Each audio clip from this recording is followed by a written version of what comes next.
Nancy Ostergaard, and I'd like to welcome you to another episode of On the Home Front. In this segment, I'm going to review some areas of your home where water may be a problem and show you how you can solve the problem. Did you know that water in one form or another causes 95% of the maintenance problems in and around your home? Let's start with the exterior of your home.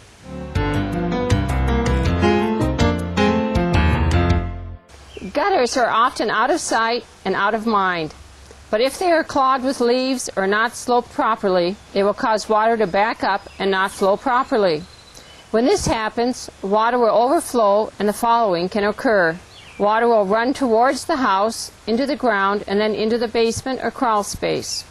Water will pool on the ground and be a breeding space for mosquitoes. Or the excess water will erode the soil and damage your yard. The solution is simple. Just clean the gutters and install a screen over the gutters to keep out the debris.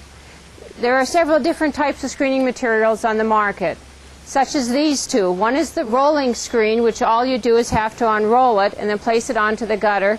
The other is the snap-in gutter guards, such as this, where you just snap it in place and it comes in different sections. The other thing is to check your gutters for the proper pitch and remount the gutters if necessary. The proper slope for the gutter is a ½ inch for every 10 foot of length.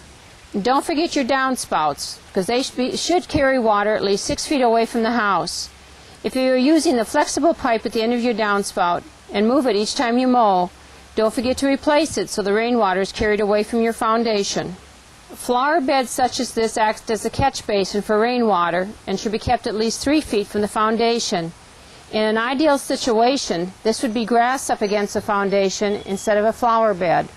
If places where the siding and the door frame come together, or here where the window frame and the siding come together, are not sealed properly, water could enter these areas and lead to wood rotting and the paint to peel. This is a simple solution by doing some caulking in this area. Also, where you have breaks and cracks in siding, can also lead to water getting in. The other solution for this would be also to caulk and to have some repair to the siding if necessary. Weathered window seals absorb water, causing more paint peeling and wood rot. You need to scrape and paint the seals as often as needed.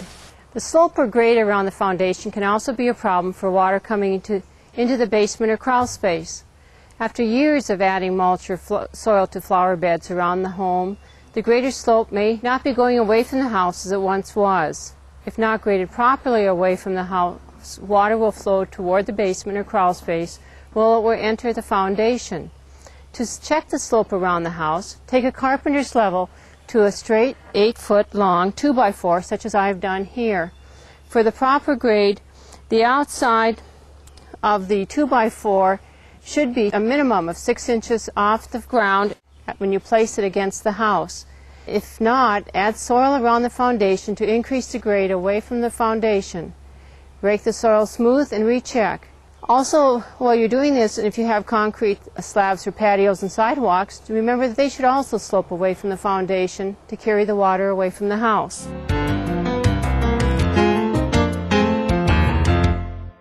In order to fix a moisture problem in a basement, you need to know the source of the moisture.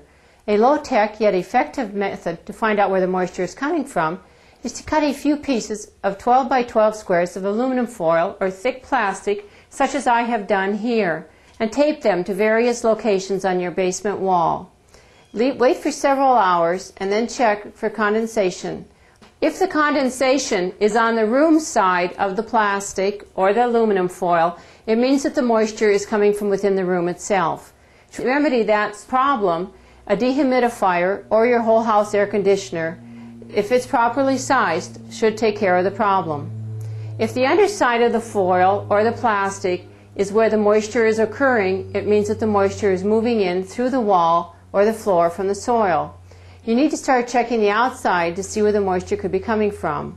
Some areas to begin with would be to check your gutters for debris, make sure the downspouts are carrying the water the minimum of 6 feet from the foundation, and checking the foundation grade. It is also important to avoid heavy watering of foundation plants. Additional waterproofing may also be necessary. There are numerous steps you can take to reduce moisture accumulation in your basement. Try these simple steps. Seal the outside basement door. Caulk gaps around plumbing pipe entrances. Vent your dryer exhaust outside. Keep the upstairs basement door closed. Close and seal all basement windows. Run a dehumidifier. While in the basement, check for water leaks and condensation on water pipes. Should you find the condensation, insulate your pipes if necessary. For additional information regarding this episode or any other housing issue you may have, contact me, Nancy Ostergaard, at the Buncombe County Cooperative Extension.